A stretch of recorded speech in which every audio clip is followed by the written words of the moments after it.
वित्त मंत्रालय ने बीमा से जुड़े कानून में संशोधन का प्रस्ताव दिया है। प्रस्ताव में सभी तरीके के बीमा के लिए सिंगल लाइसेंस की बात कही गई है और साथ में बीमा कंपनियों को बीमा के अलावा दूसरे फाइनेंशियल प्रोडक्ट बेचने की अनुमति देने का भी प्रस्ताव है। इसके अलावा बीमा नियामक IRDAI के चेयरमैन और पूर्णकालिक सदस्यों के रिटायरमेंट उम्र को बढ़ाने का भी प्रस्ताव है। इस प्रस्ताव को बजट में बताया जा सकता है, इससे जोड़कर देखा जा रहा है, इस पर कुछ घोषणा संभव है। सर, बीमा में किस तरह के सुधार हो रहे हैं और इनका क्या असर होगा अगर एकदम आम व्यक्ति पर देखें? शुभम, बीमा क्षेत्र में पिछले 2 हफ्ते से 3 हफ्ते से काफ़ी बड़े सुधार दिख रहे हैं और ये सुधार लंबे समय के बाद लौटे हैं। इन सुधारों की पृष्ठभूमि हमें यहाँ से निकलती दिखती है कि कोविड के दौरान भारत की और दुनिया की बीमा उद्योग को तगड़ा झटका लगा। खासतौर से भारत के बीमा उद्योग को झटका लगा। यहाँ बहुत सारे पॉलिसीज़ के क्लेम्स आए, कंपनियों ने बीमा के दरों में बढ़ोतरी की, बीमा कंपनियों के पास क्लेम्स फंसे रहे, उनकी कैपिटल के इश्यूज आए और इन सब को बदलने के लिए भारत सरकार के दोनों हिस्से बीमा के क्षेत्र से, सरकार की दृष्टि से यानी नॉर्थ ब्लॉक और नियामक इंश्योरेंस रेगुलेटरी डेवलपमेंट अथॉरिटी, दोनों मिलकर भारत के बीमा क्षेत्र में बड़े बदलाव कर रहे हैं। एक हिस्सा हमने मनी सेंट्रल में इससे पहले डिस्कस किया था, जो बीमा नियामक अधिकरण के प्रस्ताव से आया था, जहां हम केवल याद दिलाना चाहते हैं कि जहां कंपनियों की जो सुरक्षित पूंजी होती है, जो सॉल्वेंसी मार्जिन्स होते हैं, उनको कम करने की बात कही गई थी। कंपनियों को इजाज़त दी गई थी कि वो छोटी कंपनियां भी कम पूंजी के साथ अपना कारोबार कर सकती हैं। इसे इनेबल करने के लिए अब बीमा के कानून में, दोनों कानूनों में, भारत में बीमा कानून और इंश्योरेंस रेगुलेटरी डेवलपमेंट अथॉरिटी और बीमा से जुड़ी बाकी व्यवस्थाओं में बड़े बदलाव हो रहे हैं। शुभम, सबसे बड़ा बदलाव यह है कि सरकार पहली बार सारी इंश्योरेंस सेवाओं के लिए एक लाइसेंस देने जा रही, कंपोजिट लाइसेंस देने जा रही। अभी तक जनरल इंश्योरेंस के बिजनेस के लिए अलग लाइसेंस की ज़रूरत होती थी, लाइफ के लिए अलग होती थी और बाकी और हिस्से भी थे। यानी अब कंपनी एक लाइसेंस ले सकेगी और अलग अलग सब क्लास में सेवाएं दे सकेगी। वो एक ही कंपनी जनरल इंश्योरेंस भी दे सकती है, हेल्थ इंश्योरेंस भी दे सकती है, क्रॉप इंश्योरेंस भी दे सकती है, लाइफ, मोटर, सारे इंश्योरेंस दे सकती। इसका हिसाब उसे अलग अलग रखना पड़ेगा। इससे इसका सीधा असर क्या होगा? कंपनियों के काम करने का दायरा बढ़ेगा। बाजार में कंपनियां बहुत सारी हैं और जब उनको कई सारे कारोबार करने का मौका मिलेगा तो पॉलिसीज़ की जो क्रॉस होल्डिंग है, एक ही व्यक्ति को अलग अलग तरीके की पॉलिसी एक ही कंपनी दे पाएगी, तो शायद बेहतर ढंग से वो अपने प्रोडक्ट बंडल कर पाएगी। तो हम यहाँ से भारत के बाजार में इंश्योरेंस के प्रोडक्ट्स की बंडलिंग देखना शुरू करेंगे और जो होनी चाहिए कि आपको एक कंपनी हेल्थ इंश्योरेंस और व्हीकल इंश्योरेंस और लाइफ इंश्योरेंस अगर मिलाकर देती है और उसमें आपको प्रीमियम के स्तर से बाकी चीज़ों से लाभ हो सकते हैं।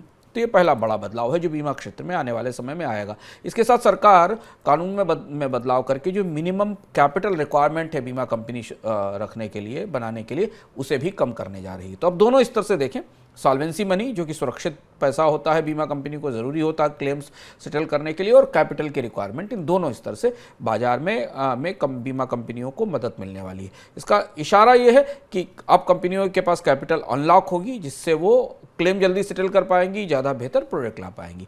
दूसरा जो बड़ा बदलाव सरकार इसका व्यवस्था के साथ करने जा रही, जो बजट में आने वाला है, उसमें यह है कि जो कंपनियां हैं, बीमा कंपनियां, वो बाकी फाइनेंशियल प्रोडक्ट्स भी बेच सकेंगी। यहाँ भी हम लगातार एक किस्म की उलझन या खींचतान देख रहे हैं कि बैंक्स बीमा नहीं बेच सकते, बीमा कंपनियां म्यूचुअल फंड्स नहीं बेच सकती। हमें याद होगा कि रिजर्व बैंक और सारे नियामकों ने मिलकर एक रेगुलेटरी सैंडबॉक्स तैयार किया था, जिसमें जो मल्टीपल फाइनेंशियल प्रोडक्ट्स की सेलिंग है उनके नियम बनाए गए थे। उसके तहत अब बीमा कंपनियां म्यूचुअल फंड भी बेच पाएंगी, बीमा कंपनियां बाकी फाइनेंशियल प्रोडक्ट्स भी बेच पाएंगी। इससे उनके रिस्क लॉसेस कवर होंगे, उनको अपने कारोबार को डाइवर्सिफाई करने में मदद मिलेगी और इसका फ़ायदा इंश्योरेंस की लागत कम करने के तौर पर सामने आएगा, ऐसी हम उम्मीद कर सकते हैं। इसके साथ एक और महत्वपूर्ण प्रावधान जो आ रहा है, जो भारत में पहली बार आ रहा है, वो बीमा कंपनियों को कैप्टिव इंश्योरर्स की सुविधा भी दी जा रही है। यानी बीमा कंपनियां किसी दूसरी कंपनी के बीमा बिजनेस को सब्सिडरी के तौर पर कैप्टिव इंश्योरेंस के तौर भी ले सकेंगी। तो बाजार में अगर कोई कंसोलिडेशन होता है, पुनर्गठन होता है और कोई कंपनी उपलब्ध होती है, तो एक बड़ी बीमा कंपनी उसको अपने साथ रख के उसे कैप्टिव इंश्योरेंस के तौर पर ला सकती है। ये बड़ा सुधार बीमा क्षेत्र में आ रहा है। केंद्र सरकार फसल बीमा योजना में भी बदलाव की तैयारी कर रही है। किसानों को क्लेम की राशि जल्द से जल्द पहुंचाने और फसल बीमा से जुड़ी कंपनियों के बीच कंपटीशन बढ़ाने के लिए प्रस्ताव दिए गए हैं। बदलाव के लिए नए बदलावों के साथ नई फसल बीमा योजना 2023 के खरीफ सीजन से शुरू होने की पूरी उम्मीद है।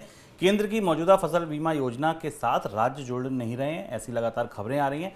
2018 में देखें तो 22 राज्य ऐसे थे जो इस बीमा के साथ जुड़े थे, इस योजना के साथ जुड़े थे, लेकिन पिछले खरीफ सीजन में राज्यों की संख्या घटकर 19 रह गई थी। सर, इस बीमा योजना में, फसल बीमा योजना में किस तरीके के बदलाव की संभावना बन रही है? फसल बीमा योजना में सरकार के पास रिपोर्ट इसके असफल होने की है, क्योंकि बीमा योजना जिस उम्मीद से लाई गई थी वो पूरी नहीं हो पाई। केवल राज्य ही शुभम इसका साथ नहीं छोड़ रहे हैं, बल्कि अगर आप फसल बीमा के बिजनेस में देखें तो जो क्लेम टू प्रीमियम रेशियो है, यानी क्लेम के बदले प्रीमियम जो 18-19 में 98% था, 99% था, वो 21-22 में घट के केवल 43% रह गया। और इसका मतलब ये है कि ना तो कंपनियां इसे चलाने में इच्छुक हैं। जो बीमा कंपनियां आई थी, 12-13 कंपनियां थी, उसमें से अब केवल 9-10 कंपनियां जो जनरल इंश्योरेंस कंपनीज हैं वो क्रॉप बीमा के साथ हैं, ना लोग इसे ले रहे हैं। और इसलिए इस बीमा स्कीम में एक बड़े रिवैम्प की जरूरत महसूस की जा रही थी। कई अलग अलग रिपोर्ट्स और सिफारिशें थी। इस बार के बजट में हमारी निगाह इस बात पर रहेगी कि क्या सरकार एक संशोधित रिवैम्प्ड नई फसल बीमा योजना लेकर आती है। दो बड़ी चीज़ें, बदलावों के संकेत मिल रहे हैं। हालांकि इसके ब्रॉड डिटेल्स अभी सामने नहीं आए हैं, लेकिन जो सूत्रों से पता चल रहा है वो ये है कि एक तो जो बीमा कंपनियों को प्रीमियम और सब्सिडी देने का ढांचा है उसमें बदलाव किया जाएगा, ये ऐसा पता चल रहा है।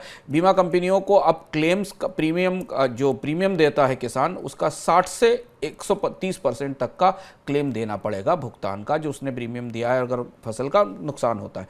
अगर क्लेम की राशि 60% से नीचे है तो वो पैसा बीमा कंपनी को, सब्सिडी का पैसा किसान वापस सरकार को करना पड़ेगा, और अगर उससे ऊपर है तो सरकार उसे पैसा देगी। इसके अलावा जो सबसे बड़ी दुविधा इस स्कीम के साथ है, जिस पर निगाह हमारी रहेगी, सरकार ने भी इस बारे में नहीं कहा है, इस स्कीम के फंसने का या बेहतर परफॉर्म न कर पाने की वजह भारत में सबसे बड़ी ये है कि भारत में फसलों की यील्ड के डेटा नहीं है, उपलब्ध नहीं है, और फसलों के नुकसान के आकलन की पद्धति व्यवस्थित नहीं। ये दो बड़ी चीज़ें हैं जिनके कारण फसल बीमा सफल नहीं हो पा रहा है। तो क्या सरकार इसमें कोई प्रक्रिया में बदलाव करेगी, ये हमें बजट में पता चलेगा।